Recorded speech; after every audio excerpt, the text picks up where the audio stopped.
इस कहानी की शुरुआत में एक लड़के को दिखाया जाता है जो अपनी जान बचाकर भाग रहा होता है। तभी अचानक उसे अपने पीछे एक तेज इंजन का शोर सुनाई देता है और वो बुरी तरह घबरा जाता है। वो मुड़कर देखता है तो उसे दूर से धूल के बादल उड़ते हुए दिखाई देते हैं जो तेजी से उसकी तरफ बढ़ रहे हैं। वो फौरन समझ जाता है कि ये जरूर खेत का मालिक ही होगा जो उसे पकड़ने के लिए आ रहा है। इसी डर के मारे वो वापस एक गड्ढे में कूद जाता है और छुपने की जगह ढूंढने लगता है। वो अपने जिस्म को एकदम समेट लेता है और दिल से ऊपर वाले को याद करने लगता है। वो दुआ करता है कि बस आज वो बच जाए और खेत का मालिक उसे ढूंढ ना ले। दरअसल उसके फादर ने अपनी पूरी जिंदगी मजदूर के तौर पर खेत पर काम किया था और अभी कुछ दिन पहले ही उन्होंने नीनो की तरफ से मालिक के साथ एक कॉन्ट्रैक्ट साइन किया था, जिसके बाद सिर्फ 10 साल की उम्र में नीनो उस मालिक का मजदूर बन गया था। लेकिन नीनो अपने बाप की तरह पूरी जिंदगी किसी और के लिए गुलामी नहीं करना चाहता। इसीलिए जब उसे मौका मिला तो वो खेत से भाग निकला ताकि अपनी आजादी पा सके। यहाँ पर हमें पता चलता है कि भागने से पहले नीनो ने मालिक की सबसे कीमती चीज भी चुरा ली थी। वो मालिक की सोने की पॉकेट वॉच चुरा कर अपने साथ ले गया था। जब खेत के मालिक को पता चला कि नीनो भाग गया है और घड़ी भी ले गया है तो वो गुस्से से पागल हो गया। उसने जल्दी से अपने सभी मजदूरों को इकट्ठा किया और अलग अलग तरफ लड़के को पकड़ने भेज दिया। यहाँ तक कि उसने नीनो को पकड़ने वाले के लिए एक भारी इनाम भी रख दिया है। यहाँ पर हम नीनो के बाप को देखते हैं जो भागकर मालिक के पास आता है और अपने बेटे की तरफ से उसे माफी मांगता है। लेकिन इस टाइम मालिक बहुत गुस्से में होता है और उसे डांट कर वहाँ से भगा देता है और खुद भी नीनो को ढूंढने के लिए निकल पड़ता है। वहीं दूसरी तरफ हमें नीनो को दिखाया जाता है जो भागता हुआ एक बड़े से पेड़ के नीचे पहुंच जाता है। यहाँ उसकी बहन काफी देर से उसका इंतजार कर रही होती है ताकि वो उसकी मदद कर सके। नीनो जल्दी से उन कपड़ों को बदलता है जो उसकी बहन अपने साथ लाई थी। वो अपनी बहन से कहता है कि मेरे पुराने कपड़े दूसरे रास्ते पर फेंक देना ताकि मालिक के शिकारी कुत्तों को भटकाया जा सके और वो गलत रास्ते पर चले जाएं। अपनी बहन को अलविदा कहने के बाद नीनो फिर से वहां से भाग निकलता है। वो अपनी पूरी ताकत से दौड़ता रहता है और एक पल के लिए भी रुकने की हिम्मत नहीं करता। अब रात होने पर वो एक पत्थर की गुफा में जाकर छुपता है ताकि वो आराम कर सके। वहां वो थोड़ा सा खाना खाकर अपनी ताकत जमा करता है और पूरी रात डरते हुए गुजारता है। अगली सुबह खेत का मालिक शिकारी कुत्तों को मिले उन पुराने कपड़ों को लेकर नीनो के घर पहुंच जाता है। दरअसल मालिक को पूरा यकीन था कि खेत से भागने के बाद नीनो की किसी ने तो मदद की होगी। वो जानता था कि वो कोई और नहीं बल्कि उसकी बहन ही थी जिसने उसे भगाया है। वो उनके घर पहुंचता है और उसकी बहन से उसके बारे में पूछने लगता है, लेकिन नीनो की बहन उसे कुछ नहीं बताती। तो मालिक उस लड़की को डराने लगता है। वो कहता है कि मैं सही बता रहा हूँ, तेरा भाई बहुत बड़ी मुसीबत में है। वो कहता है कि यहाँ सब सेफ है लेकिन बाहर डाकू और लुटेरे होते हैं जो उसे मार देंगे। ये बात सुनकर नीनो की बहन काफी घबरा जाती है और उसे लगता है कि कहीं उसके भाई के साथ बुरा ना हो जाए। जिसके बाद वो उसे बता देती है कि नीनो किस तरफ भाग कर गया है। नीनो की माँ अपने बेटे के लिए उससे भीख मांगती है कि उसे कुछ मत करना, लेकिन खेत का मालिक उससे गुस्से में एक जोरदार थप्पड़ मार देता है और वहां से निकल जाता है। दूसरी तरफ हम नीनो को देखते हैं जिसे बहुत दूर चलने के बाद आखिरकार एक इमारत नजर आती है। दरअसल ये वही बस स्टेशन था जो नीनो के भागने के प्लान का सबसे जरूरी हिस्सा था। यहाँ से उसे बस पकड़नी थी और अगर वो बस में चढ़ गया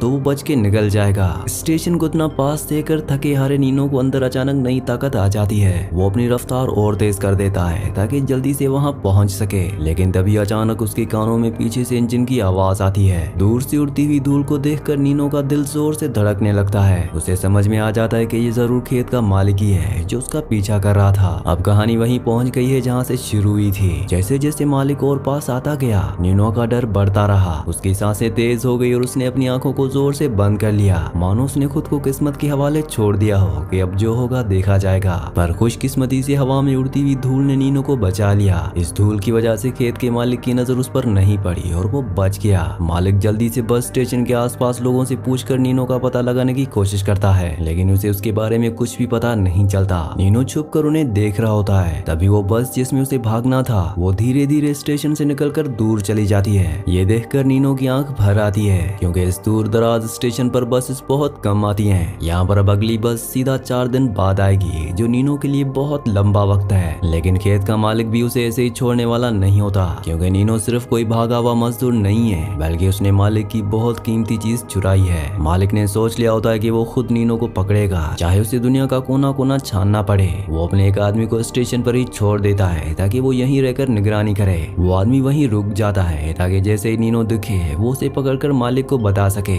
जिसके बाद बाकी लोगों के साथ मालिक आगे निकल पड़ता है। वीडियो में आगे बढ़ने से पहले आप सबसे रिक्वेस्ट है कि आप में से बहुत सारे व्यूवर्स वीडियो तो देखते हैं लेकिन वीडियो को लाइक और चैनल को सब्सक्राइब नहीं करते, तो आप सबसे रिक्वेस्ट है कि वीडियो को लाइक और चैनल को सब्सक्राइब लाजमी से कर दिया करें। बस छूटने के बाद अब नीनो के पास पैदल चलने के अलावा कोई रास्ता नहीं होता। साथ ही वो पकड़े जाने की खौफ से इतना डरा हुआ है कि वो किसी आम आदमी को देखकर भी घबरा जाता है। इसी चक्कर में एक बार वो खड़ी ढलान से फिसलकर नीचे गिरने वाला था, लेकिन फिर जंगली घास को पकड़कर उसने जैसे तैसे अपनी जान बचाई। अपनी पूरी ताकत लगाकर नीनो वापस ऊपर आता है, लेकिन अब उसमें रुकने की हिम्मत नहीं होती। वो लड़खड़ाता हुआ आगे बढ़ता जाता है। तभी उसे एहसास होता है कि गिरने की वजह से उसका कंपास टूट गया है और अब काम नहीं कर रहा। अब उसके लिए भाग पाना और भी ज्यादा मुश्किल हो गया है, क्योंकि इस सुनसान इलाके में समझना मुश्किल है कि वो किस तरफ जा रहा है। बहुत देर तक चलने के बाद उसे एक आदमी मिलता है जो अपने जानवरों को पानी पिला रहा होता है। पानी को देखते ही नीनो का मन करता है कि वो भी पानी पिए, लेकिन वो ऐसे रिस्क नहीं ले सकता। वो थोड़ा शांत होकर उस आदमी के पास ही छुपा रहता है और रात होने का इंतजार करता है। और जैसे ही अंधेरा होता है वो धीरे धीरे उसके पास जाता है और जल्दी से अपना बैग उतार कर घबराहट में उस आदमी का खाना अपने बैग में डालने लगता है ताकि वो कुछ खा सके।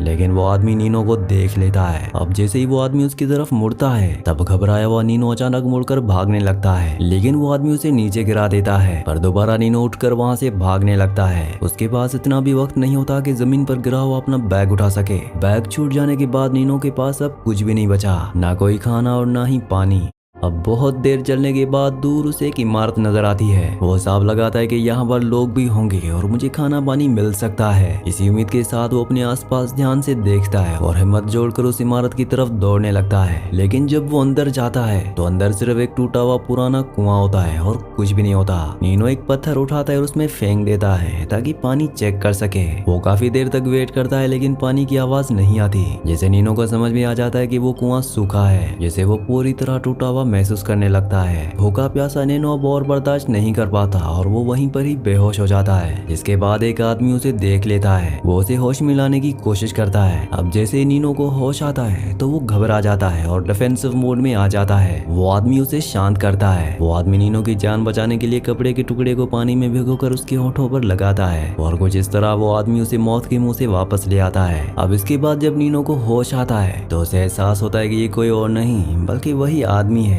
यानी वही चरवाहा जो थोड़ी देर पहले जानवरों को पानी पिला रहा था। वो आदमी नीनो को खाना चुराने के लिए कुछ नहीं कहता, बल्कि वो अपना सारा सामान खुशी खुशी उसके साथ बांटता है। जो बैग नीनो गलती से छोड़ आया था वो भी वो उसे वापस कर देता है और उसके बाद ये दोनों एक साथ सफर करने लगते हैं। वो आदमी अपने सर पर बांधने वाला कपड़ा भी नीनो को दे देता है ताकि वो उस तेज धूप से बच सके और बीमार ना पड़े। साथ ही उस आदमी के पास खाना पहले ही कम था और अब उसे दो लोगों में बांटना पड़ रहा है। इसलिए ये एक सिस्टम बनाते हैं कि एक दिन खाना खाएंगे और अगले दिन भूखे रहेंगे। जब खाना नहीं होता तो ये दोनों बातें करके अपना पेट भर लेते और जब भूख बर्दाश्त से बाहर हो जाती तो पेड़ के नीचे लेटकर नींद का सहारा लेते। दूसरी तरफ हमें खेत के मालिक को दिखाया जाता है जो कई दिनों से नीनो का पीछा कर रहा है। वो उसके बहुत करीब आ गया होता है। उसने अपने आदमियों को दो ग्रुप्स में बांट दिया होता है। दूसरी तरफ नीनो को पता चलता है कि उस आदमी का नाम रॉय है। कुछ देर बाद रॉय देखता है कि उसका कुत्ता जोर जोर से भौंक रहा है। रॉय समझ जाता है कि कोई आ रहा है। जिस तरफ कुत्ता भौंक रहा होता है उसी तरफ से दो लोग उनकी तरफ आ रहे होते हैं। रॉय समझ जाता है कि ये लोग शायद वही हैं जो नीनो को पकड़ना चाहते हैं, इसलिए वो बिना देर किए नीनो से कहता है कि तुम जल्दी से छुप जाओ। ये सुनते ही नीनो इधर उधर देखकर छुपने लगता है और पास के सूखे हुए कुएं में उतर जाता है। दोनों पीछा करने वाले लोग जल्दी वहाँ पहुँच जाते हैं। वो सख्त लहजे से रॉय से पूछताछ करने लगते हैं कि नीनो कहाँ है, लेकिन रॉय उन्हें कहता है कि मैं किसी नीनो को नहीं जानता। रॉय उन्हें सभी सवालों का जवाब इतने अच्छे से देता है कि उन्हें इस पर शक नहीं होता।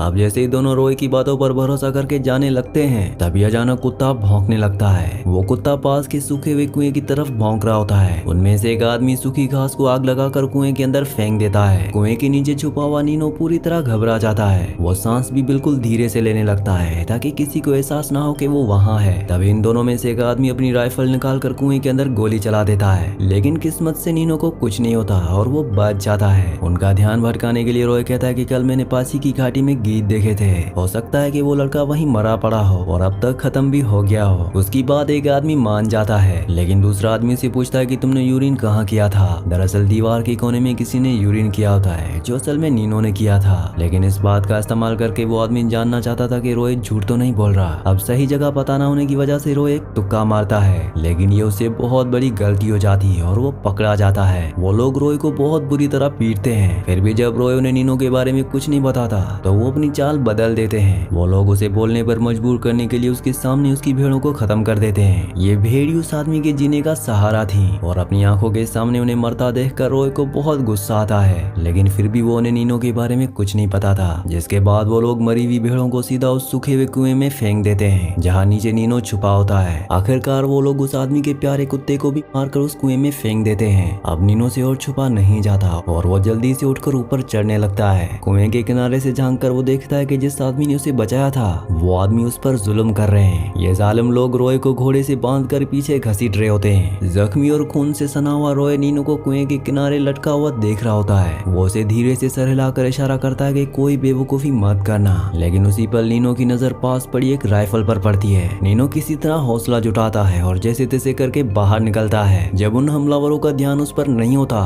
तो उसी पर नीनो खुद को और रॉय को बचाने के लिए हथियार चला देता है। इसी हंगामे में मालिक का एक आदमी मारा जाता है, जिसके बाद रॉय चाहता था उस बचे हुए आदमी को मार सकता था, लेकिन वो किसी की जान नहीं लेना चाहता। रॉय ने उस बाकी बचे हुए आदमी को जाने दिया। उसके जाने के बाद वो जल्दी से वहां से निकलने का फैसला करते हैं, लेकिन रॉय अब पूरी तरह से जख्मी होता है, जिसकी वजह से उसका जिस्म साथ नहीं दे रहा होता। इसीलिए ज्यादा दूर जाने से पहले ही दोनों को रुककर आराम करना पड़ता है। उस पल के बाद से जख्मी रॉय की देखभाल की जिम्मेदारी अब नीनो पर आ गई है। वहीं दूसरी तरफ जिस आदमी को रॉय ने छोड़ दिया था वो सीधा मालिक के पास पहुंचता है। वो उसे सब कुछ बता देता है और ये सुनते ही मालिक गुस्से से लाल हो जाता है। वो कसम खाता है कि अब वो खुद नीनो को पकड़ेगा, चाहे उसे आखिरी कोने तक जाना पड़े।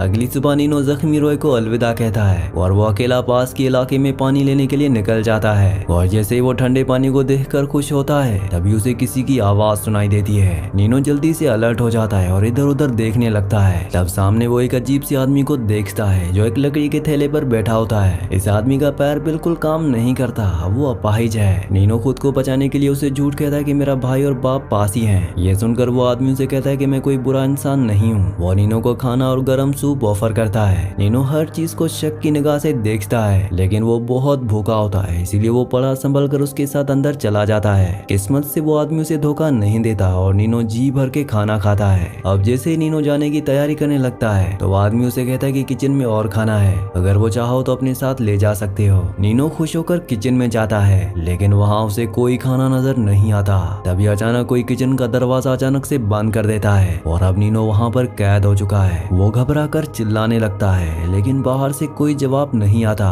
तब उसे समझ में आ जाता है कि वो लंगड़ा आदमी वहाँ से जा चुका है। वो छुरे की मदद से लकड़ी के दरवाजे में सुराख करने की कोशिश करता है, फिर उसी सुराख में हाथ डालकर वो बाहर लगी कुंडी खोल देता है। नीनो दौड़कर कमरे से बाहर निकलता है और वो देखता है कि वो लंगड़ा आदमी उसके गधे को भगाकर ले जा रहा है। दरअसल उस आदमी ने ये सब कुछ नीनो के गधे को चुराने के लिए किया था। ये देखकर नीनो को बहुत गुस्सा आता है और वो उसके पीछे भागने लगता है। वो एक पत्थर उठाता है और पूरी ताकत से उस लंगड़े आदमी की तरफ फेंकता है, जिससे वो लंगड़ा आदमी जमीन पर गिर जाता है और उसे माफी मांगने लगता है। नीनो उसे जिंदा छोड़ देता है, लेकिन वो आदमी धोखे से दोबारा हमला कर देता है। अब नीनो खुद को बचाने के लिए गुस्से से उसके ऊपर हमला कर देता है, जिससे वो आदमी वहीं पर ही बेहोश हो जाता है। ये देखकर नीनो घबरा जाता है कि कहीं वो मर तो नहीं गया। वो बिना ज्यादा सोचे अपने गधे को लेकर वहाँ से भाग जाता है। नीनो वापस रॉय के पास पहुंचता है और उसे सब कुछ बता देता है। ये सुनकर रॉय फैसला करता है कि वो वापस उसी कुएं के पास जाएंगे, लेकिन उन्हें अंदाजा नहीं होता कि वो लंगड़ा आदमी असल में मरा नहीं होता। और सबसे खतरनाक बात ये थी कि खेत का मालिक वहां पहुंच चुका होता है। वो लंगड़ा आदमी जमीन पर पड़ा मालिक से मदद की भीख मांगने लगता है, लेकिन मालिक को उसकी जिंदगी से कोई मतलब नहीं होता। वो उसे नीनो की जानकारी लेता है और फिर उस लंगड़े आदमी को वहीं खत्म करके कुएं में फेंक देता है। थोड़ी देर बाद नीनो और रॉय वापस उसी जगह पर लौटते हैं। यहाँ पर नीनो की किस्मत अच्छी होती है कि वहाँ पर मालिक नहीं होता। रॉय जमीन पर खून के निशान देखता है और कुएं के अंदर उस आदमी की लाश पड़ी होती है। वो उस लाश को निकालकर अच्छे तरीके से दफनाता है, जिसके बाद वो अपना आगे का सफर जारी रखता है। जल्दी ये दोनों एक वीरान स्टेशन पर जाकर पहुँचते हैं, जहाँ उनका आखिरकार उस खेत के मालिक से सामना हो ही जाता है। रॉय जल्दी से नीनो को एक कमरे के अंदर छुप जाने के लिए कहता है और खुद बाहर बंदूक के साथ खड़ा हो जाता है ताकि मालिक का सामना कर सके।